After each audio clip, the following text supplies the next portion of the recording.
This Queensland border opening is good news for Gladys Berejiklian, the New South Wales Premier, who has been pushing for this change. But she had another issue to contend with today after she failed to isolate after having a COVID test last week.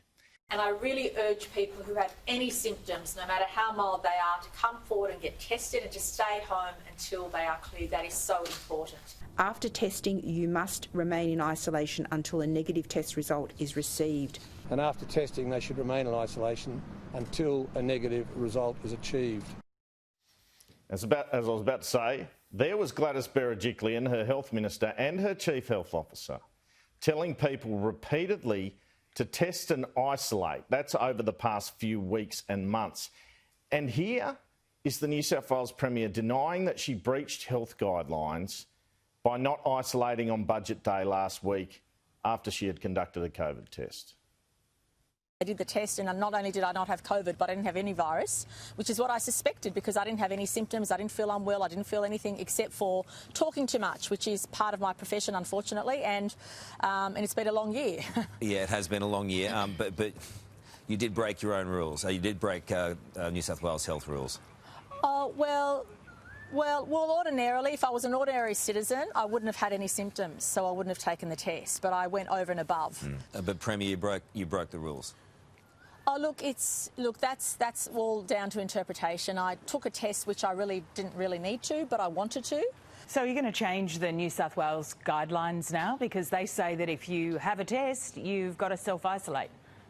Sure, and also you have to have a test when health asks you to, and health will ask you to have a test. But the question is, are you going to change the guidelines? Yep. Absolutely not. Why would I change the guidelines? Well, because you're not following them. I do myself. Well, no, I'm sorry, but I would never do that. I would never, ever do that. My mission has been from day one, putting the people of this state first. You do accept that you didn't follow your own guidelines? Yeah, I accept that in hindsight I should have kept my door shut for the 90 minutes or the 2 hours until I was waiting for the result. I do accept that, and in hindsight I should have done that. There are roughly 10,000 people a day in New South Wales who isolate because they've taken a test. These are people who have to miss work, they miss picking their children up from school, they are unable to see friends and family while they isolate. Yoni Bashan from The Australian broke this story yesterday and he tweeted about it this morning. He said, Premier Gladys Berejiklian confirming the Australian story that she breached her own health guidelines on COVID-19 testing. Her office attempted to kill the article multiple times and threatened to shame us for publishing. And here is Yoni Bashan addressing this with Ray Hadley on 2GB this morning.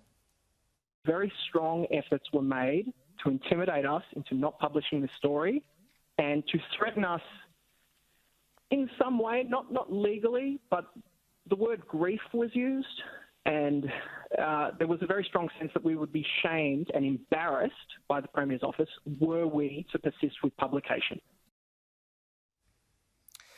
Now, I'd like to say this is an isolated example of attempts at threats and bullying from Gladys Berejiklian's staff in the past month since her appearance at ICAC. But I've spoken to several Macquarie Street journalists now, and it is not isolated. As Sean Berry, her media director, texted me last month, and I quote, "It's probably become clear by now that the Premier will be around for some time to come, and her reputation matters and can't just be casually damaged." I received another text from him saying that my reporting was, quote, "at my own risk," unquote.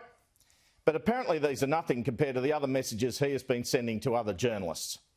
On another occasion, while I was on air talking about Berejiklian, I was sent a text by Berry telling me to, quote, "be careful."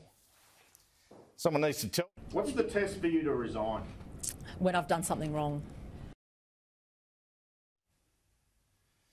And I'll play that again in a second. Someone needs to tell these people this is not a totalitarian state where they can control the media and there is such a thing as free speech in this country.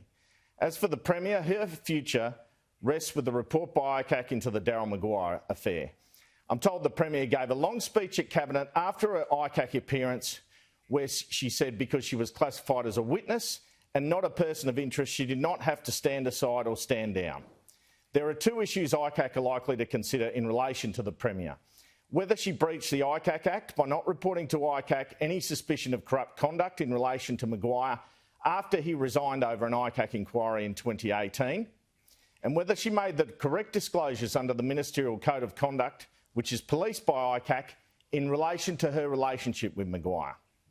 Of course, if ICAC does not criticise Berejiklian in relation to her conduct, it's happy days for her. But the talk in Macquarie Street is, if there is adverse mention in the report due next year and Berejiklian decides despite this she will stay on, then there will be resignations and there will be by-elections. When I asked the Premier about the Daryl Maguire matter last month and what it would take for her to resign over it, she had this threshold. What's the test for you to resign? When I've done something wrong.